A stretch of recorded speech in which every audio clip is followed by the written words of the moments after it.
নমস্কার। আলোচনা করব মাধ্যমিকের একটি খুবই গুরুত্বপূর্ণ বিষয়, ভৌতবিজ্ঞানের চলতবিদ চ্যাপ্টারের জুলের সূত্র। ঠিক আছে, দেখো জুলের সূত্র তিনটি লেখো, এটা খুবই গুরুত্বপূর্ণ এবছর মাধ্যমিক যারা দেবে। ঠিক আছে, দেখো এখানে লিখছি এইচ সমানুপাতিক আই স্কোয়ার আর টি। এখানে এইচ মানে তাপ, আই মানে বহুমাত্রা, আর মানে রোধ, টি মানে সময়। দেখো প্রথম সূত্র হচ্ছে এইচ এর সঙ্গে আই মানে প্রবাহ মাত্রার বর্গ, স্কোয়ার আছে তাই তো, বর্গ। তাহলে এইচ এর সঙ্গে আই এর বর্গের সমানুপাতিক, তার মানে তাপ প্রবাহমাত্রার বর্গের সমানুপাতিক।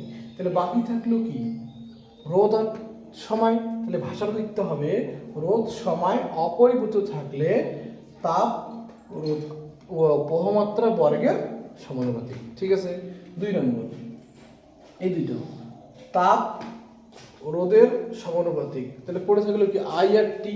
তাহলে আই হচ্ছে কি প্রবাহমাত্রা, টি হচ্ছে সময়। তাহলে আই আর হচ্ছে প্রবাহমাত্রা এবং সময় অপরিবর্তিত থাকলে তাপ রোধের সমানুপাতিক, 2 নম্বর। 3 নম্বর হচ্ছে আই এইচ এর সাথে টি। তাহলে পড়ে থাকলো কি আই আর আর। তাহলে বলতে হবে প্রবাহমাত্রা রোধ অপরিবর্তিত থাকলে তাপ সময়ের সমানুপাতিক। বোঝা গেছে? ঠিক আছে, ধন্যবাদ। 3 নম্বর সূত্র।